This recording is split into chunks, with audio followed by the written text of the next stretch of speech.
Hi guys, welcome back to Rajarao reviews. Mohan Lal గారు నటించిన తుండరం movie. ఈ మూవీ అసలు ప్రమోషన్స్ లేసి మన తెలుగులో రిలీజ్ అయిందన్న విషయం చాలామందికి తెలియదు. ఈ సినిమా చూసిన కొంతమంది అయితే ఆర్ఆర్ఐస్ లేపుతున్నారు. మన తెలుగు సినిమాలను పక్కన పెట్టేసి పక్కన వాళ్ళ సినిమాలని లేపడం కామనే కదా అని చెప్పి నేను పట్టించుకోలేదు. బట్ సినిమా చూసిన తర్వాత నాకు కూడా నైట్ సినిమా చూసిన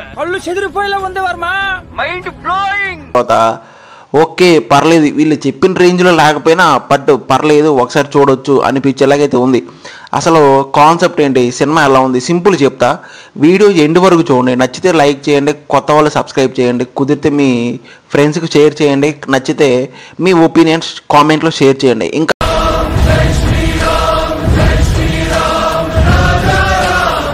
స్పాయిలర్స్ లేకుండా స్టోరీ చెప్పాలి అంటే, అందమైన ఫ్యామిలీ, అతని పేరు బెంజు, అతనికి ఒక కారు ఉంటుంది, అంబాసిడర్ ఓల్డ్ కారు. అది ఒకసారి యాక్సిడెంట్ అవుతుంది, దాని తర్వాత షెడ్కి వెళ్తుంది, అక్కడ నుండి పోలీస్ స్టేషన్కి వెళ్తుంది. ఆ తర్వాత ఏం జరిగింది అనేది ప్లాట్.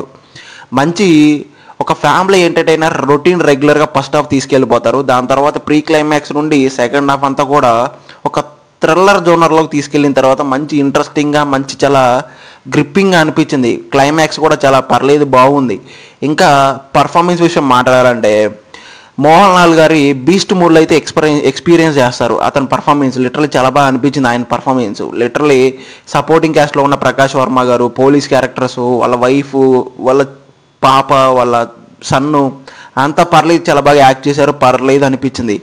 ఇంకా సినిమాటోగ్రఫీ అయితే నైట్ సీన్స్ కానీ, అడవుల్లో కానీ, వర్షంలో కానీ ఆ ఫైట్ సీన్స్ని చాలా బాగా క్యాప్చర్ చేశారు, చాలా బాగా ఎక్స్పీరియన్స్ అయితే ఇచ్చిందని చెప్పాలి.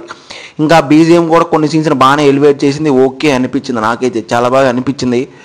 ఇంకా లిటరల్గా చెప్పాలంటే క్లైమాక్స్ చాలా ఇంట్రెస్టింగ్తో చాలా బాగా ఎంగేజింగ్గా ఉందని చెప్పాలి. ఇంకా సినిమాకి పాజిటివ్స్ ఏంటంటే అదే ఇంకా Mohan Lal performance, cinematography, screen play కానీ అంతా చాలా బాగా అనిపించింది. నెగిటివ్స్ ఏంటంటే ఫస్ట్ హాఫ్ రొటీన్ రెగ్యులర్గా ఉంటుంది, ఫస్ట్ హాఫ్ అంతా కూడా స్లోగా డల్గా తీసుకెళ్ళిపోయే ఫీలింగ్ ఉంటుంది, బట్ ప్రిటెక్టబుల్గానే ఉంటుంది, బట్ ఎంగేజింగ్గానే తీసుకెళ్తుందని చెప్పాలి. ఓవరాల్గా ఫైనల్ వర్డిక్ట్ ఏం చెప్తానంటే, ఫ్యామిలీ రొటీన్గా తీసుకొచ్చిన తర్వాత థ్రిల్లర్ జోనర్లోకి తీసుకెళ్ళి మంచి ట్విస్టులతో టర్న్స్తో చాలా బాగా ఎంగేజింగ్ చేశారని చెప్పాలి. పక్కాగా వన్ టైం అయితే హ్యాపీగా ఎంజాయ్ చేస్తారు.